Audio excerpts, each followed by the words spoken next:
Tonight, you will lie down in the dark and your brain will betray you. Not with nightmares, not with pain, with thoughts, hundreds of them. A conversation you had 3 years ago, a bill you forgot to check, a version of tomorrow where everything goes wrong.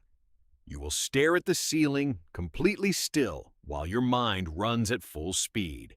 And the harder you try to stop it, the louder it gets. You have probably blamed yourself for this, called yourself an overthinker, told yourself you just need to relax. But here is what no one told you. What happens in your brain at the moment you try to fall asleep is not a personality flaw. It is one of the most ancient and sophisticated survival systems ever to evolve in a living creature, and understanding it might be the only thing that can actually quiet it. Let us start with a fact that should unsettle you a little. Your brain does not treat rest as rest.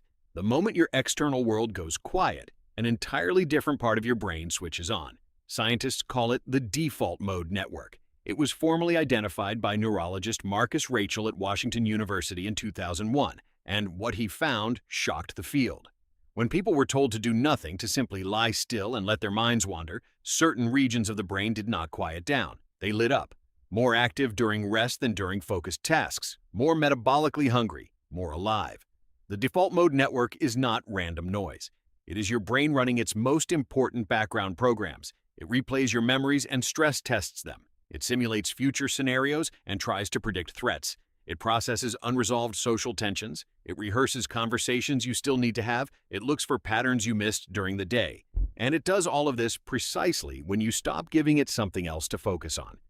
The moment you close your laptop, put down your phone, and lie in the dark, you have just handed your brain a blank canvas and walked away. It immediately starts painting. For most of human history, this made perfect sense. Your ancestors did not have the luxury of cognitive rest. Psychologist Ethan Kross at the University of Michigan has studied the internal monologue extensively, and what his research reveals is that the brain's tendency to simulate, replay, and rehearse is not a glitch. It is a feature. The ancestors who spent their quiet moments mentally reviewing the day, scanning for threats, and preparing for tomorrow were the ones who survived.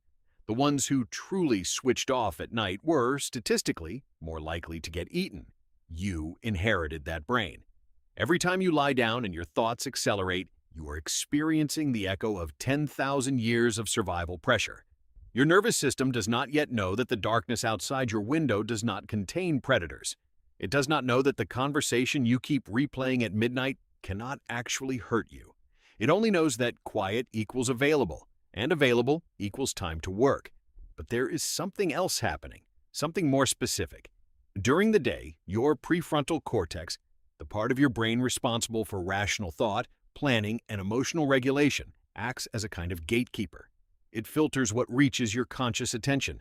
It keeps a lid on the emotional charge of certain memories. It says, "Not now, that is not relevant, stay focused." And it is very good at this job as long as you keep feeding it tasks. The moment you stop feeding it tasks, the gatekeeper gets tired.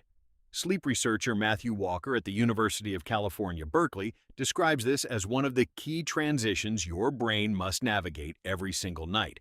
As you approach sleep, your prefrontal cortex begins to downregulate. Its grip loosens, and the thoughts and memories and emotional residue it was holding back during the day begin to surface. Not because you are broken, because the system is working exactly as designed. The problem is timing. This emotional unlocking was never meant to happen while you were still conscious enough to engage with it. In deep sleep, your brain processes emotional memory in a neurochemical bath that strips the distress from difficult experiences, leaving the memory intact but the pain dulled. That is the system doing its job properly. But if you are lying awake when the gatekeeper steps back, you get the memories without the processing. You get the raw files, and a conscious mind with nothing else to do will absolutely read every one of them. Now add one more layer, one that most people never consider. Your body does not sleep all at once. Sleep scientists have known for decades that the transition from wakefulness to sleep is not a switch. It is a negotiation. Different systems hand off at different times. Your muscles begin to relax before your mind does. Your core temperature starts to drop before your thoughts slow. And for a window of time, sometimes just minutes, sometimes much longer, you are physiologically in the early stages of sleep while cognitively you are still fully online. This is the window where the thinking becomes almost cinematic. Psychologist Jerome Singer, who dedicated much of his career to studying daydreaming and inner experience, described this transitional state as uniquely generative. Thoughts in this window lose their linear quality. They start to become associative. They jump. They connect things that should not connect. A face you saw on the street becomes your childhood home, becomes a fear you have not named yet. Your brain is beginning to shift into the mode it uses during dreaming. But you are still awake enough to watch it happen. And watching it happen, trying to follow it, trying to control it, pulls you back.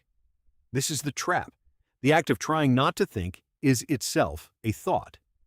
Cognitive psychologist Daniel Wegner at Harvard called this the ironic process theory, and he demonstrated it in a now famous experiment. He asked people to try not to think about a white bear. They thought about the white bear constantly, more than people who had been asked to think about it deliberately.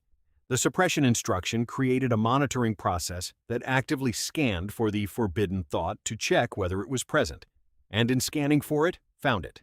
Every time, your brain cannot execute the instruction "do not think." It can only execute "think about something else."